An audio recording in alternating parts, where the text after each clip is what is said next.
scores range from well below average to excellent for one grade. These scores can't possibly be right. Maybe something happened during the administration of the test. Or maybe the test itself is flawed. I need to research what happened. A test which yields clear and systematic differences among the results of the test takers is biased. Typically, test biases are based on group membership of the test takers, such as gender, race, and ethnicity. Yes, it looks like the scores of some students were much lower than the scores for others. Also, I see a difference between ethnicity groups too. This test must have some sort of bias. A test is not considered biased simply because some students score higher than others. A test is considered biased when the scores of one group are significantly different and have higher predictive validity, which is the extent to which a score on an assessment predicts future performance, than another group. Most test biases are considered cultural bias. Cultural bias is the extent to which a test offends or penalizes some students based on their ethnicity, gender, or socioeconomic status. Researchers have identified multiple types of test bias that affect the accuracy and usability of the test results. First is construct bias. Construct bias occurs when the construct measured yields significantly different results for test takers from the original culture for which the test was developed and test takers from a new culture. A construct refers to an internal trait that cannot be directly observed but must be inferred from consistent behavior observed in people. Self-esteem, intelligence, and motivation are all examples of a construct.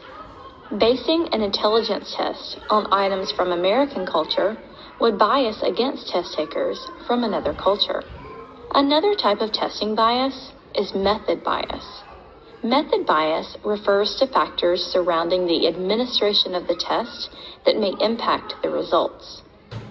The testing environment, length of test, and assistance provided by the teacher administering the test are all factors that may lead to method bias.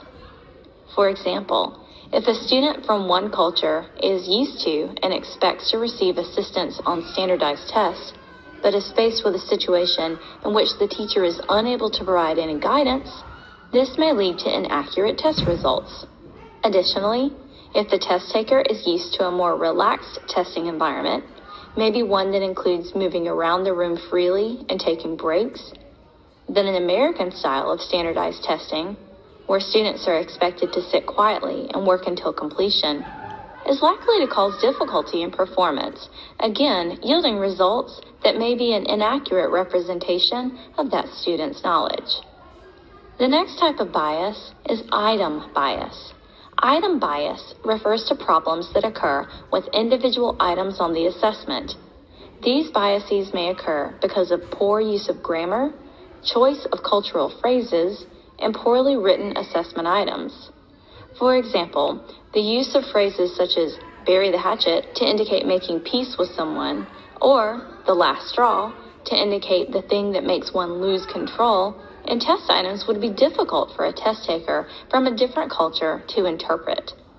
The incorrect interpretation of culturally biased phrases within test items would lead to inaccurate test results. In addition to biases within the test itself, language differences also affect performance on standardized testing, which cause bias against non-native English test takers. Non-native English test takers may struggle with reading comprehension, which hinders their ability to understand questions and answers. They may also struggle with writing samples, which are intended to assess writing ability and levels. Biases in testing also occur due to social, cognitive, and behavioral differences among test takers.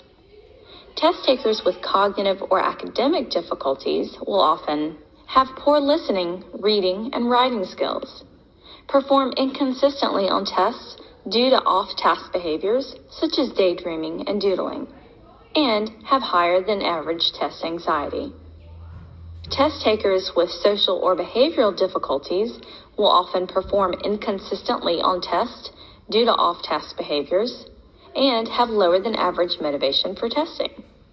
Test takers with delays in cognitive processing will often have slow learning and cognitive processing, have limited reading and writing skills, and have poor listening skills.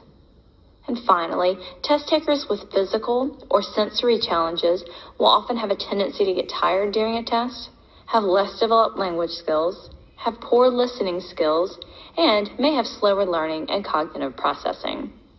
Educators should account for individual differences among test takers when administering the test and using results to predict future performance and success.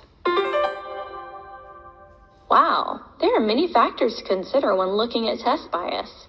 I can clearly see that there are significant differences among my test takers, which means the test is biased.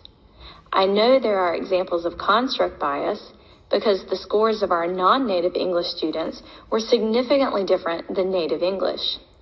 There may have been method bias due to the administration of the test, and I know there was item bias because the test uses colloquial phrases such as bury the hatchet within items.